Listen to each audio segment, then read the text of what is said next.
A whirling snowstorm, wrapping a neglected farmhouse perched on a forsaken incline. An old, contorted oak tree twists like a skeletal hand against the setting of whirling snow. Elmwood Slant was a spot mumbled with respect to, shrouded in secrets like the blizzard that as of now lashed against its face. I, a writer searching for inspiration, wound up drawn to its disconnected brilliance, moth attracted to in the dying coals of winter. My rental, an old farmhouse on the slant's pinnacle, squeaked like something living as I settled in. Deluge splattered against the leaded windows, the breeze hollering like a tormented soul through the rafters. It was the best setting for a chilling story at this point. Something felt off, oppressive. The essential snippet of data came around nighttime. As I sat by the wilting coals, a frail mumble drifted through the room, barely noticeable over the... It appeared to be a name, Amelia, carried on the bone-chilling breath of the breeze. Chills prickled my skin, yet I pardoned it as a trick of the breeze, the resonation of a memorable, neglected memory. The next morning I explored the second-story room, light doing combating through cobwebbed windows. Among dusty goods and neglected-to-recall trinkets, I found an obscure diary. Amelia's diary, a point-by-point of melancholy life, trapped in the farmhouse with her harsh father. As I read, the mumbles created more grounded, more unflinching rehashing Amelia's solicitations for help, lost in the storm of years gone by. Days clouded into nights, the storm declining to yield. Each squeak of the segments of deck, each groan of the breeze, seemed to convey Amelia's voice. One night, I felt an infection address my hand, a ridiculous brush against my cheek. The mumbles changed into a hysterical yell, then quietness, as cold as the colder season wind. Gone overboard, I got away from the farmhouse, searching for cover in the nearest town. The blizzard fumed on, yet Amelia's yells were gone, replaced by a disturbing calm. Back in the security of human advancement, I ate up legitimate records, figuring out Amelia's horrifying fate. She had vanished during a blizzard numerous years earlier, her predetermination dark, driven by a beyond preposterous intrusiveness. I returned to Elmwood Slant on a new winter morning. The farmhouse stood insubordinate against the undeniable sky, the oak tree calm. There, under its curved roots, I found an eroded keepsake, a loan name scratched on its stained surface. As I held it, an infection wind spun, and momentarily, I saw a young woman emerge from the blizzard, a wild-eyed demand extremely popular before being swallowed by the snow. I left Elmwood Slant that day, the keepsake a chilling token. The mumbles could have obscured, but Amelia's story stays cut in the colder season wind, a creepy indication of secrets covered under the snow and the mumbles that resonation from a prior time.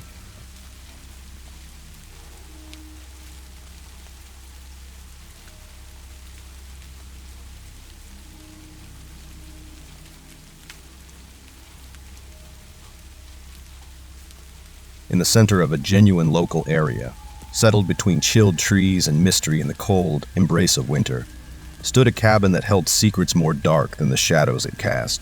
Unbeknownst to a social occasion of 40-year-old school buddies, their week's end departure would change into a chilling involvement in the neglected world. As they pushed toward the spurned hotel, groaning in challenge, the savage breezes that moved all through the vein scene persevered outside showed up. Cobwebs decorated the corners like frightening decorations, and the air inside held a flat chill that creeped them negligent of the cabin's terrible history. The social occasion pardoned the unfavorable signs and embraced the sparkle of partnership and the responsibility of an agreeable fire. The cabin, a remainder of neglected to recollect stories, diverted into their haven from the steady winter storm that battered the ecological components. Grouped together, they opened up containers of developed spirits, their chuckling resonating through the squeaking, much to their disappointment that the hotel, with its stripping setting and creaky deckboards, had borne spectator to aversions that mumbled in the shadows. Outside, the colder season storm cried like a pernicious soul, shaking windows and doing whatever it may take to tear the cabin from its fundamental establishments. The social event snickering obscured into awkward calm as the stories took on an indisputable flood of energy, mixing with the negative troop of wind and snow. In the midst of the stunning quietness, shadows continued on the walls, projecting phantasmagoric shapes that mirrored the narratives they had woven. The temperature bird and breaths showed up in the freezing air as the cabin seemed to hold the real substance of their normal stunning stories. As the night wore on, an upsetting presence filled the cabin, and each person from the social occasion felt the weight of unnoticeable eyes upon them. Mumbles resounded in the passages, passing the lamentable moans of those lost onto the hotel's faint history. Madness slithered through the breaks, immersing the characters of the confused guests. With the whirlwind fuming outside and the relentless breezes tearing at the cabin's sensitive packaging, the social event wrapped up entangled in a chilling fight for perseverance. Shadows converged with this present reality, and the cutoff among awful dream and waking became darkened. In the pale light of sunrise, the storm subsided, uncovering a cabin unaltered in every practical sense. At this point, everlastingly changed, consistently stunning dance. The social event, by basic pieces of their past selves, bunched together in the outcome, grappling with the odd aversions that had spread out. Yet again as they meandered into the infection embrace of the colder season morning. The cabin stayed as a tranquil eyewitness to the secrets it held, believing that the accompanying dumbfounded spirits will step into its creepy space. The breeze mumbled through the chilled trees, conveying with it the resonations of a night that would everlastingly stand by in the records of the hotel's dull history.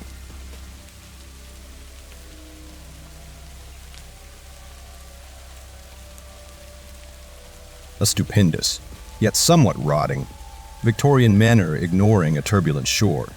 Downpour lashes against the windows, projecting long, contorted shadows on the broke walls. The breeze wailed like a banshee that evening, pawing at the old estate with cold fingers. A youthful craftsman named Maya, clustered by the perishing coals of the chimney, the glimmering blazes scarcely keeping down the infringing murkiness. I had leased the spot from a particular elderly person named Erasmus, drawn by its Gothic appeal and the commitment of motivation. Be that as it may, inside the estate's dusty corridors, I tracked down not motivation, but rather an agitating disquiet. Murmurs appeared to follow me through the squeaking halls, cold chills winding up my spine ridiculously late. Then there were the pictures. Many of them lined the walls, each face carved with an unpleasant despairing, their eyes appearing to follow everything I might do. One evening, the murmurs swelled into a melancholy song, a piano playing itself in the excellent music room. Interest, combat, dread, and I ended up attracted to the source. The room was washed in an ethereal twilight, exuding from a solitary window ignoring the blustery ocean. What's more, there, at the ivory keys, sat Erasmus, his skeletal fingers winding around an eerie tune that discussed misfortune and hopelessness. He turned his eyes to depressed pools of distress.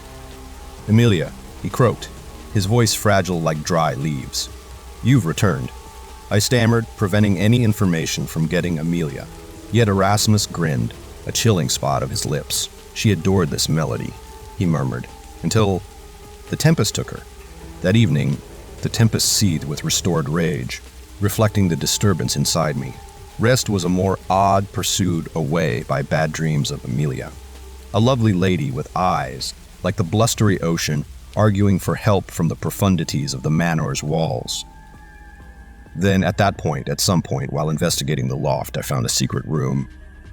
Inside, a dusty trunk held blurred letters in a journal, Amelia's journal.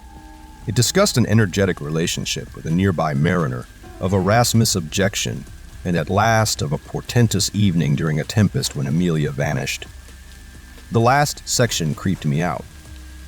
"Erasmus has locked me away," it read, "yet I hear the ocean calling. I will see as my way back." Once more that evening the tune played, however this time, it was unique.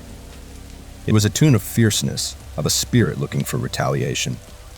The estate shuddered, representations tumbling from the walls, shouts reverberating through the lobbies. In the music room, I found Erasmus, a look of fear all over as Amelia's unearthly structure remained next to him, her ocean green eyes blasting with rage. The following morning, the tempest had died down. Erasmus was gone, the manor unusually quiet. Just Amelia's picture remained, her eyes as of now not miserable, yet quiet, as though at last free. I left the manor before long, everlastingly set apart by the chilling mysteries it held. The murmurs might have blurred, yet Amelia's song waits in my heart, a sign of the adoration and misfortune that spooky the walls of an old estate on a turbulent winter night. Keep in mind, dear audience, even the most stupendous exteriors can conceal dull mysteries. So next time you look for shelter from a colder time of year storm, listen intently, for the breeze might convey murmurs of stories best left untold.